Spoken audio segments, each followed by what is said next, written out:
Bonjour les amis, comme vous le voyez, retour dans le décor habituel. Et vous pouvez pas savoir comment je suis content d'avoir pu rentrer dans ma maison hier soir. Je vous raconte, avant d'aller dans le vif du sujet, comme vous l'indique le titre de cette vidéo, une petite anecdote. Voilà, j'étais sur la route, donc là on est vendredi matin. J'étais sur la route vendredi soir, je revenais d'un petit séjour au Pays Basque, entre nous magnifique,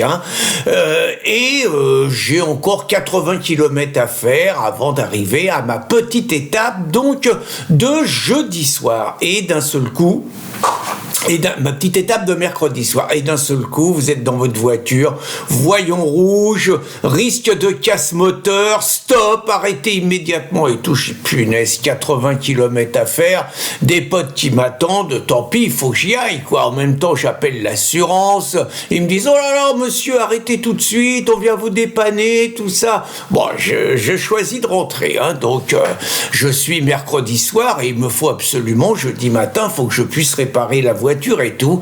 Je vais voir un petit garagiste, un asiatique par ailleurs, avec un copain qu'il connaît. Je lui explique ma situation, je lui explique que je dois être impérativement chez moi jeudi soir. Le mec adorable, le mec, on papote, on chambre un peu, et le mec il me prend en priorité et j'arrive à midi, je récupère ma voiture. Bon, je me prends une ardoise de 700 €, mais je récupère ma voiture. Le mec, j'ai été le voir à 8h, il avait plein de garages et il a pris ma voiture. Voilà, donc la France, c'est encore ça, vous voyez, et ça fait plaisir. Mais la France, c'est aussi cette vidéo que je vous mets, donc qui se déroule à Maison Lafitte. Il se trouve que je connais Maison Lafitte, je connais un petit peu le maire, Jacques Miard, qui passe un petit peu pour un LR de droite, mais qui n'a jamais franchi le Rubicon, et qui est toujours resté avec les LR, tout un pied dedans, un pied dehors. Bon, Jacques, je l'aime bien, mais des fois, il m'énerve, voilà.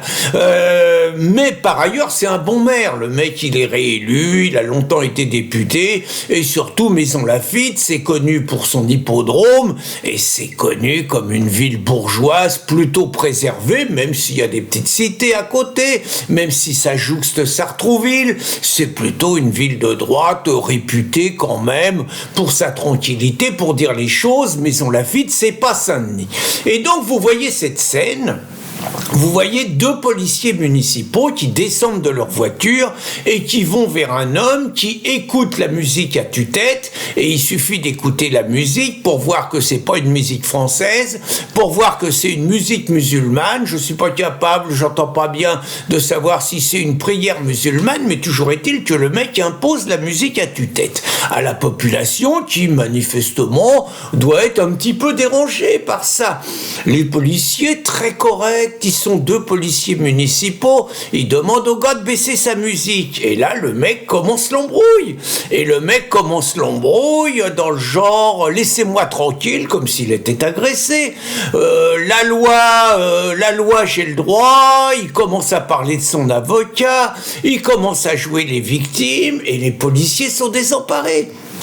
Les policiers sont désemparés, les policiers sont obligés de se justifier. Ils sont à Maison Lafitte, je pense qu'ils seraient à Saint-Denis, il y aurait déjà un attroupement autour d'eux, mais je dirais les choses autrement, ils seraient à Saint-Denis, ils seraient même pas arrêtés parce que ça doit être le quotidien, mais là, malgré tout, bon, les policiers essayent de dire au gars, mais monsieur, on n'est pas méchant, mais monsieur, on vous a pas agressé, on vous demande juste. Ils essayent de lui faire presque un cours de civisme, mais ça sert à rien. Le mec, il est pas là pour ça. Le mec, il est là pour les narguer, il est là pour les provoquer, et le mec, il est là pour montrer que c'est lui le cador. Il est là pour dire à la population française que ça vous plaise ou pas, vous subirez ma musique à tue-tête. Et la musique à tue-tête, c'est un marqueur de la culture musulmane, exactement comme l'est le voile, comme l'est le kami, comme l'est la djellaba, exactement comme le sont les prières musulmanes de temps en temps quand elles ont lieu dans la rue, exactement comme le sont les boucheries halal, exactement comme le sont les mosquées. C'est un marqueur de l'islamisation de la France. Et le mec sait qu'il va gagner. Et les policiers savent qu'ils vont perdre. Si on est dans un pays normal, les policiers, au bout d'un moment, lui disent « Monsieur, on vous demande de baisser ». L'autre, il fait le coup de « La loi, elle est pour moi ». Entre nous, les policiers sont mal informés, parce que je fais juste cette parenthèse.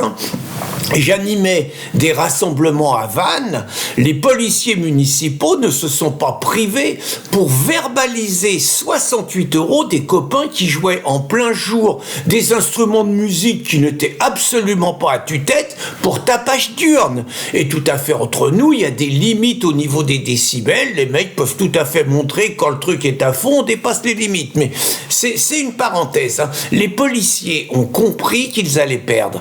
C'est-à-dire, ils ont compris qu'ils allaient perdre. Si on est dans un pays normal, la première chose, c'est le gars, il filme. On lui pique son téléphone. T'as pas à nous filmer. Si on est dans un pays normal, hein. La deuxième chose, le gars refuse de baisser le truc. On lui confisque son appareil. Point. On lui confisque son appareil. La troisième chose, le gars tient tête aux policiers. Contrôle d'identité. Allez, il veut pas se laisser embarquer. Un coup de matraque sur la gueule et personne dit rien. C'est clair, on lui contrôle ses papiers. On sait même pas si le mec est en situation régulière ou pas. Je ne suis même pas certain que les policiers municipaux aient le droit de contrôler ses papiers. Vous voyez, donc dans un pays normal, le mec provoque la population. Le mec refuse d'obéir aux ordres de la police et tout. Le mec se révolte, le mec les nargue, les mecs les menacent judiciairement et tout. Il est embarqué dans le panier à salade et s'il prend une patate dans la gueule, il n'y a rien à dire. Et dans un pays normal, le mec, le lendemain, il est dans l'avion. Tout simplement parce que le gars n'est pas en France pour amener quelque chose à la France. Il est en France pour faire chier les Français et pour soumettre les Français à ses traditions. C'est évident. On voit pas comment il est habillé encore. Hein. On n'en sait rien. Ça serait intéressant de le savoir.